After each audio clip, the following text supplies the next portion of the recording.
ሰላም እንዴት ናችሁ? ተመልሻለሁ። በአደባባይ ስራ አዲስ ሙዚቃ ተመልሻለሁ።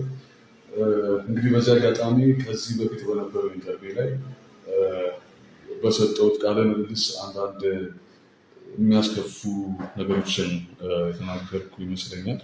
ታዋቂ አርቲስቶች እንዲሁም አድናቂዎቻቸውን በዚህ አጋጣሚ ይቅርታ ጠይቃለሁ። ያው መተቻቸቱ አይጠቅምም ለሙዚቃው። ቀጣይ ለሚመጡትም ይህንን አይተው እንዳይመጡ ማክበር እንዳለባቸው በዚህ አጋጣሚ ይህንን ነው ማለት ነው። በሙዚቃው ቻሌንጅ ምክንያት ያው ኢሞሽነኛ አንዳንድ ነገር ተናገር ሊሆን ይችላል። እሱ ይቅርታ ጠይቃለሁ። ነፃነት ቢሆንም ማውራት ግን የሚጠቅመው ታላላቆችን ማክበር ለሙዚቃችንም እሱ ነው የሚጠቅመው። በዚህ አጋጣሚ አዲሱ ስራ በአደባባይ ቀጣዩ ስራ ቆይ እኔ ባይዞ ትመቸኛለህ ኢነሴንስ እንደው የሙዚቃ ስራ ስታይል የኔ ቴስት አይደለም። ኦብቪየስሊ እኔ ማንም አይደለሁም፣ ግድ የለም ያንድ ሰው ቴስት ማተር አያደርግም። እንደው ያሰብከውን ነገር ሙዚቃ ነው ብለህ በአእምሮ አንተ ያመንከውን ነገር በአደባባይ ወጥተህ ያለ ምንም እፍረት ማቅረብ ደስ ትለኛለህ። ይሄ ብሬክ ስሩ ነው። በነገራችን ላይ በሁሉም ሙያ የሰው ልጅ ያመነበትን ማድረግ አለበት እላለሁ። ትንሽ ጋር ጦጥነት ይታያል። አሁን እቺ ይቅርታዋ ራሱ ቅር ብሏል፣ እንቅ አድርጓል። መብቴ ቢሆንም መናገሩ ያው መብቴ። ሆፕ ኢንተርቴንመንት አሁን ያለውበት ቢሮ ይቅርታ ጠይቅ ብለውኝ ነው። ሲምፕል። ምን ነው የዛሬ ሲሆን ግልጽነት ጠፋ። እንደዚህ አሁንም ቢሆን የዘለፍካቸው ሰዎች ትልልቅ አርቲስቶች ናቸው። ለሙዚቃ ኢንዱስትሪው አዲስ ለሚመጡት ስለማይጠቀም እሺ አሊ ቢራ እንዛ ማሙድ አዲስ ለሚመጡ መች መጣ? ከየት መቼ ገብተ ነው እንዴ? ሰላም ገባ እንዴ?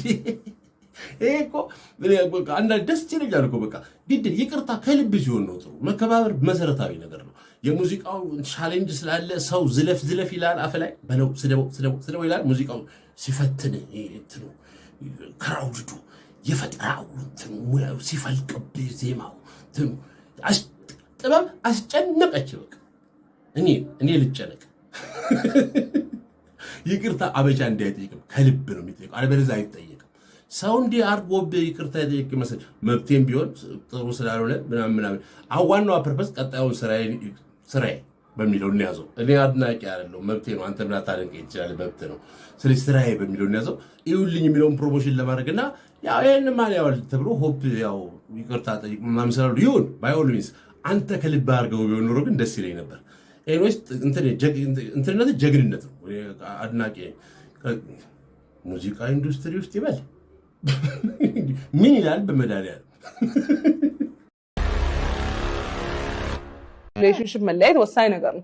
ፖርን ጨምራችሁበት ደግሞ ኢማጂን ደግሞ ችግሩ ምንድነው ታውቂያለሽ? ላይክ የሆነ ፖርን አይተሽ መተሽ አንቺ ከዛ ከፓርትነርሽ ጋር ሴክስ ያደረግሽ ከዛ ላይክ እዛ የሆነ ሲን ላይ ያሰብሽው ነገር የለም ያ ነገር at some point ሲበላሽ ማለት ያስጠላል ትያለሽ። and then next time ፖርን ሳታይ እንኳን ፓርትነርሽ ጋር ልክ ስትሄጂ ወይ ሲሄድ ማለት ነው the last time የደበረሽን ነገር ትይጂና እንደ ላስት ታይም ደብረኝ ነው and then continuously ደባሪ ታይም ነው የምታሳልፊው። ኤግዛክትሊ። አረ እንዳጨርሽው መድኃኒዓለም እንዳጨርሽው ምንድን እያስተማራችሁ ያላችሁት እናንተ ሁለታችሁ? አሁን የህይወት ልምዳችሁን ከፖርኖግራፊ ወሲባዊ ፊልም ጋር ስታነጻጽሪው ከባልሽ ጋር ያለሽ ህይወት ምን እንደሚመስል በሱ እየተመራችሁ ነው የተጋባችሁ። ማኑዋላችሁ ፖርኖግራፊ ፊልም ነው ማለት ነው።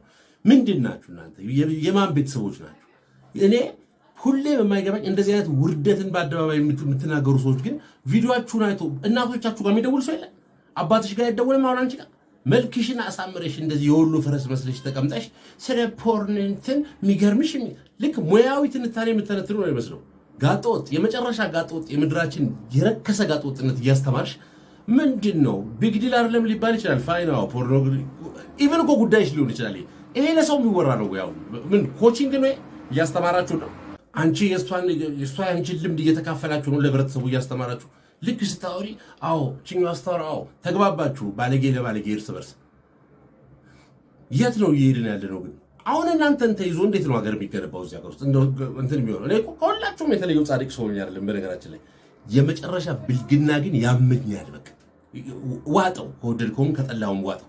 አንቺ አሁን ተዋርደሻል በአደባባይ። ነገ ጧት አንቺ የምትወልጃት ልጅ ይህንን ቪዲዮ አይታ አይጠፋ እንደሆነ ደስ የሚለኝ እኮ ኢንተርኔት ይቆል ዳታ ስቶሬጅ አይጠፋም መቼም። ስለ ፖርኖ ያስተማርሽውን ሌክቸር ደግማ በልጅሽ ታገኘዋለሽ። እንዴት እንዳው ቁም ነገር አወራችሁ ምን ይላሉ እነዚህ እንዳው እኔ ሞት ለኔ ስንት ሞት ነው እኔ ጋር የገጠመ እኔ ስንት ሞት ነው ያለፍኩት ስንት how many times they come to me and we have take punch each other together እርሶ ሰውዬ ግን አይታወም እርሶ ሰውዬ ግን ምን ማለት ነው? እኔ በአማርኛ ስንቴ ሞት ወደ እኔ መጥቶ አብረን ቱጌዘር ጊዜ አሳልፈናል ነው አይደል?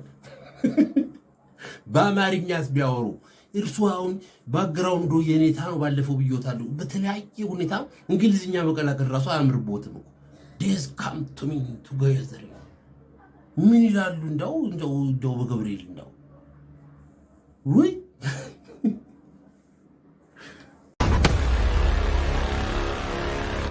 ነገር ጣል አድርጓስ እዚህ ጋር ከይልሽ ግን አስቀይምሻል። የለኝም እንዴት የለኝም? ወይ ስልክ አምጪሽ። ኧረ ለሱ እንደናት ነው በእውነት አለሱ እኮ እሺ ቦርሳሽን ፈትሽዋለሁ።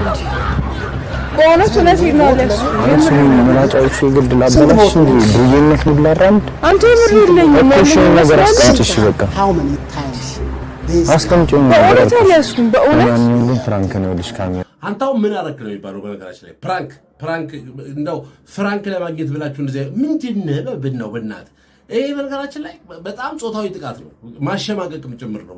ይሄንን የምታዩና የምትዝናኑ ሰዎች ማፈር አለባችሁ። ተደበቁላችሁ።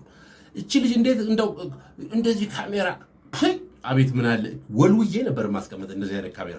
አንተም ሴት መርጠ እቺን ታዳጊ ጻ ልጅ መርጠ ትንሽ ልጅ ነች።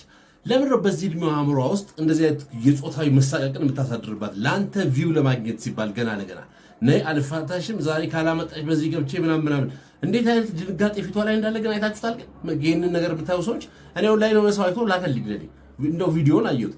እንደዚህ አይነት ፕራንክ አያምርም። በነገራችን ላይ ድርቀት ያምሩ ድርቀት። ደህና ነገር ለምን አትፈጥሩም እናንተ እንዴ? ሰው ማሳቀቅ ጾታዊ ጥቃትን እንከላከል በዚህ ገብቶ እየተባለ ከዚህ ማይንዷ ጀምሮ እንደዚህ አይነት ነገር ማስገባታውን ትክክል ነው። አንተ አሁን በአንተ ቤት ስልጥን ያለ ነገር አድርገህ ሞት ነው በቃ እንደዚህ አየሽ ምን ይላል እንደው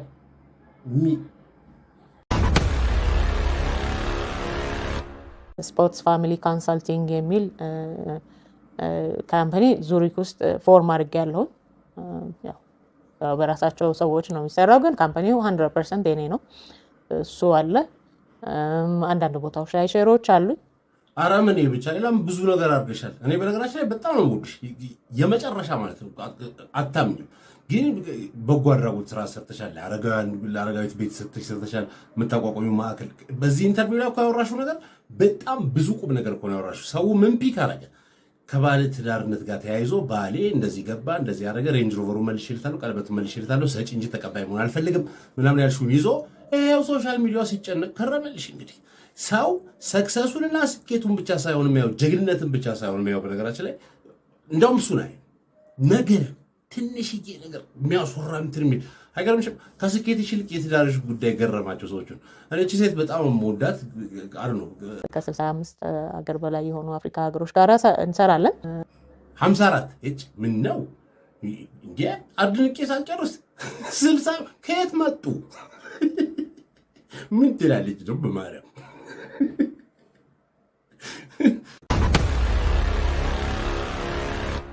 እንድትኖሩ እግዚአብሔር የፈለገው እናንተ በሚወጣ ጉልበት ለእናንተ እየሰራችሁ ሳይሆን ስልጣናችሁ ተጠቅማችሁ የሌላውን ጉልበት ተጠቅማችሁ እንድትኖሩ። አንድ ሰው ዛሬ ያልደከመበት ነገር እጁ ገባ፣ ሌሎች የደከሙበት ነገር እጁ ገባ። ብልጽግና የልፋት ውጤት እንዳልሆነ ማመን አለ። ብልጽግና የምትመጣው በልፋት እኮ ሳይሰራ ነው። እሱ ገንዘብኛ 24 ሰዓት እየፈቀደው ብልጽግና አሕዛብ ፎቅህን ማየት አለብህ።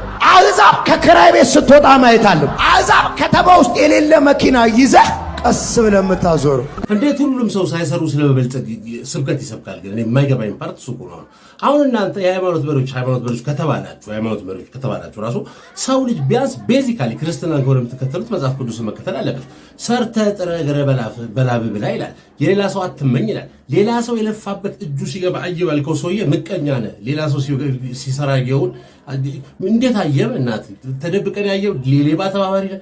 ብዙ ሰው አለ። ምን ለማለት እንደፈለጉ አልገባህም። በእንትን ገብቶኛል። ሳትሰሩ ሳትተኙ ታገኛላችሁ ገንዘብ፣ የሆነ ነገር ገንዘብ ክፈሉ ነው። ሌላ ነገር የለውም እኮ ይሄ እምነት የሚባለው ነገር በነገራችን ላይ በጠቅላላ በሃይማኖታዊ ስም ማጭበርበር ስር ሰደደ። በነገራችን ላይ መጨረሻ ላይ የተጻፈውን ጥቅስ ይሄን ስክሪፕት ላይ ያለውን ይሁን እጅግ ገዢ ሐሳብ ማለት ይሄ ነው።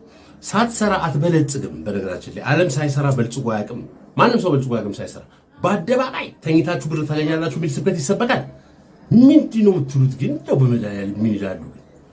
አሕዛብ መኪና ፎቅ ቤት ስትወጣይ ምን ለሰው ብለን እንደምንኖረው ለአሕዛብ ፎቅ ቤት መኪና ማዞር ምናምን ከእግዚአብሔር ጋር አይገናኝም። ምድራዊ ኮልኮሌ ነው። ከሰበክ የእግዚአብሔር መንግስት ስበክ። ተቀምጠ የምድር ኮምፕሌክስንና ምናምን የሰው ንብረት በላው ምናምን ሌባ ነህ። ሌላ ምን ስለበላ ሌላ ምን አገኝ? ምን ይላል? ድንቅ ብድ የምንላቸው ሰዎች ጤነኞች ናቸው። የለፉ ጤነኛ ነን የምንለው አብዷል። በአብድ ልንገርህ ለ20 ዓመት ልጅ የ20 ሚሊዮን ብር መኪና ገዝቶ አይሰጥም። በ20 ሚሊዮን ብር ፕሮጀክት ከፍቶ ልጁም እዛው አብራ እየተማረች ትውልዱን ለመቀየር የሚጥር ነበር ያ ባለሀብት መሆን ያለበት አይደል? ልጅቷ ስራ ሰርታ አታውቅም። በዚህ እንኳን በጠራራ ፀሐይ ላይ ከመኪናው ወርዳ ብትቆም እኔን አየር መቋቋም ማትችል አስተዳደግ አሳድጓት ያን መኪና ይዟት ልጁም ከሸፈች ሀብቱም ከሸፈ።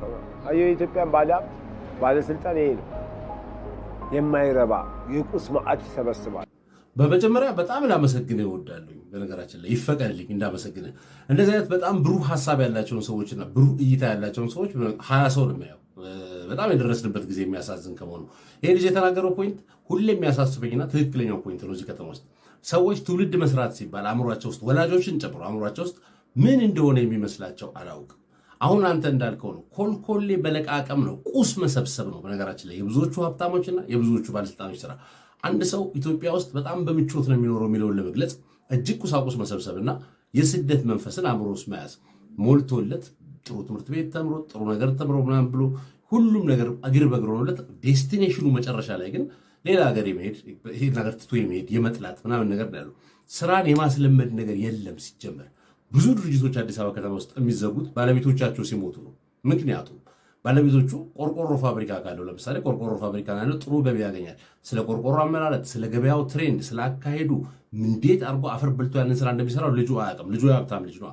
ስለዚህ ሰውየው ያንን ስራ እየሰራ ልጁን ግን በጣም ከዛ ስራ አገልግሎት ቢሮ ፋብሪካው መሸጫው ቦታ መጥቶ አያውቅም። እንደዛው ነው እንዳየውም ስለማይፈልግ ሰው በጣም ብዙ ብር ስለሚያገኝ ሰውየው ከዛ ስራ ማለት ነው ስኬታማ ስለሆነ ልጁን የላቀ ትምህርት ቤት ገና እንደዚች ልጅ በ18 ዓመቱ ሬንጅ ሮቨር መኪና ቅብርጥ ስዩ ምናምን ያደረገውና ልክ ሰውየው ሲሞት ልጁ ምንም የሚያውቀው ታሪክ ስለሌለ ድርጅቱ ከስሮ ይዘጋል። ለብዙ ዓመት የተገነቡ ድርጅቶች ኢትዮጵያ ውስጥ ከሌ ማለት አያስፈልግም፣ በዚህ ሁኔታ ከስረው ቀርቷል። ይህንን የላቀ ሀሳብ የሚረዳ ሰው ስለጠፋ ማለት ነው ይመስለኛል። አሁንም አልመሸም። አንተን ይህን ሀሳብ ስላነሳ እድሜ ይስጥ፣ በጣም እግዚአብሔር ይስጥ። በሳል ሰው ያስፈልገናል በጣም አልመሸም። አሁን ብዙ ሰዎች አቅም ያላችሁ ሰዎች ልጆቻችሁ ኢትዮጵያን እንደሚወዱ አድርጋችሁ አሳድጉ። ልጆቻችሁ ሀገራቸውን በጣም እንደሚጠቅሙ ለወደፊት ለዚች ሀገር እንደሚያስፈልጓት አእምሯቸው ውስጥ እንዲያስቡት አድርጋችሁ አሳድጉ ልጆቻችሁ። ይሄ ንግርት አይደለም። ሁላችንም እኩል ኢትዮጵያን እዚህ ሀገር ውስጥ እኩል ነው ድርሻችን። ድርሻ ካለን ማለት የፍቅር የሀገር ፍቅር ድርሻ፣ የቁሳቁስ ድርሻ አይደለም። የቁሳቁስ ድርሻ መንግስት ሲሄድ ይወረሳል፣ ጊዜ ሲያልፍ ያልፋል፣ ስትሞት ይበተናል። አንተ ለፍተህ ጥረህ ያደረገውን በማይሆን መንገድ ያሳደገው ልጅ ይጠጣበታል። እሱ አይደለም ድርሻችን። እዚህ ሀገር ውስጥ ያለን ሮል ግን ሁላችንም እኩል ነው። እኔ ከእናንተ የተለዩ ኢትዮጵያዊ አይደለም፣ አስቤም አላውቅም እንደዛ። እንደውም ከኔ የተሻላችሁ ኢትዮጵያውያን እናንተ ናችሁ ብዙዎቻችሁ። ለዚች ሀገር ግን የሚያስብላት ሰው እየጠፋ ነው። ለተራራው ላይ ስትተረሩ ሳይሆን ለእኛ ለልጆቻችን ለኮሚኒቲው የሚያስብ ሰው እየጠፋ ነው። ሁሉም ሰው ሀሳቦችን ግር አይደለም።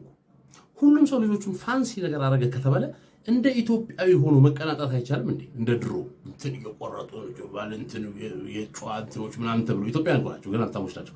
የአሁኖቹ እንደዛ ሳይሆኑ ሀብታሞቹ ልጁ የሚጎላደፍ አማርኛ የማይናገር አዲስ አበባ ተወልዶ ከውጭ ሀገር የመጡ ሰዎች እያፈሩብን 20 ዓመት ውጭ ሀገር ኖሮ ልጅ ወልደው የ12 ዓመት ልጅ ይዘው መጥተው ልጁ ቅልጥፍ አድርጎ እንግሊዝኛ አማርኛ ሲናገር እዚህ የመጡበት የተቀበሏቸው የአክስትየው ቤት ልጅ ግን አማርኛ አይችልም ምናምን ይላል። አዲስ አበባ ተወልዶ አክስትየው ልጅ አሳደግኩ ብለሽ አገር ልብስሽና ሽንጥሽን አስረሽ በአገር ልብስ እንግዶችሽን ትቀበያለሽ። አማርኛ የሚናገሩ ጨዋዎች ከአሜሪካ እየመጡ አዲስ አበባ ያሉ ደግሞ ምንድን ናችሁ? የት ነው መድረሻችን? ይስማ